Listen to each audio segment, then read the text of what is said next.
Show મિત્રોને જય સિયારામ। આજે આપણે ધોરણ 11 ગણિત વિષયમાં સ્વાધ્યાય 10.4માં દાખલા નંબર 3 વિશે અભ્યાસ કરવાના છે।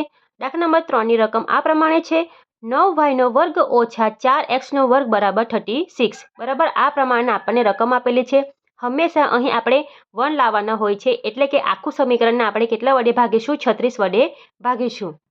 તો આપણે સમીકરણને 36 વડે ભાગીએ તો 9y નો વર્ગના છેદમાં 36 ઓછા 4x નો વર્ગના છેદમાં 36 અને 36 ના છેદમાં 36 આવશે બરાબર। 9 ચોક 36 થાય છે, આપણે જાણીએ છીએ 9 ચોક 36 બરાબર। આપણે કટ નહીં કરીશું પણ ડાયરેક્ટ લખીશું તો શું આવશે? y² ના છેદમાં 4 બરાબર। 9 ચોક અહીં 4 આવશે। તે જ પ્રમાણે 4 નવામ 36 એટલે આવશે x² ના છેદમાં 9 બરાબર। 36 ભાગ્યા 36 એટલે આવશે આપણો 1।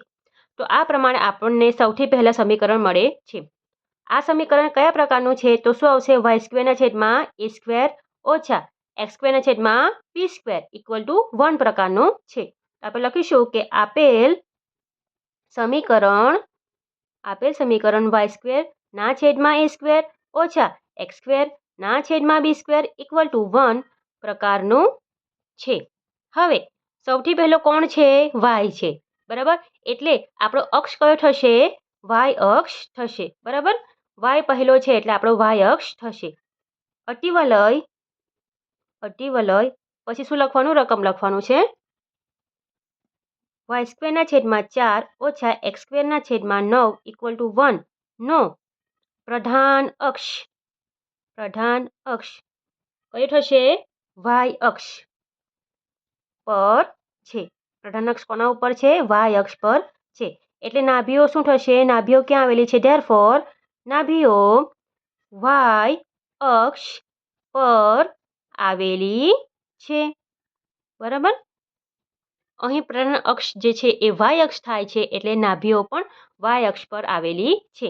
હવે નાભીઓ શોધવા માટે આપણે c એટલે કે સૂત્ર શું છે? a² + b², પરંતુ આપણે તો a² લખ્યું નથી। અહીં a² બરાબર શું છે? a² એટલે 4 અને b² બરાબર શું છે? 9 છે। b² બરાબર 9 બરાબર। તો એના ઉપરથી a ની કિંમત વર્ગમૂળમાં 4 તો 2 નો વર્ગ 4 થાય અને અહીં 9 એટલે કે 3 નો વર્ગ 9 થાય બરાબર।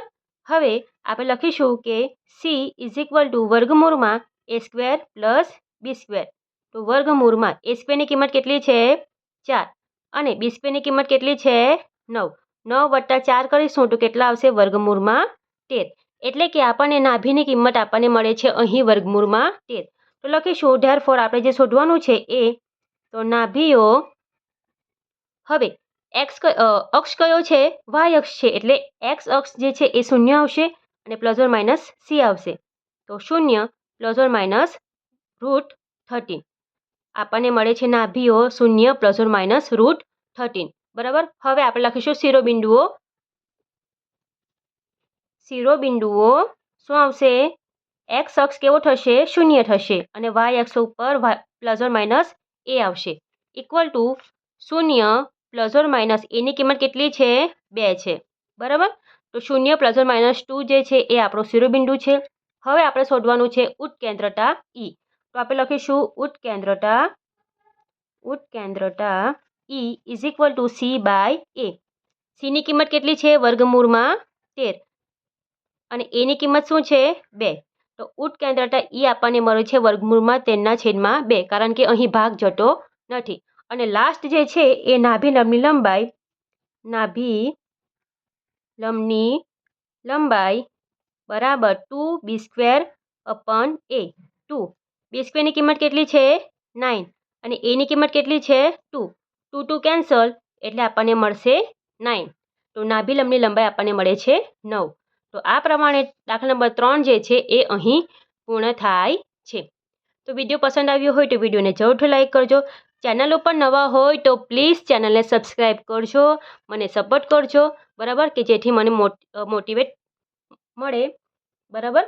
તો please like and share and subscribe to my channel અને મળીએ આપણે આવા નવા દાખલા સાથે બરાબર।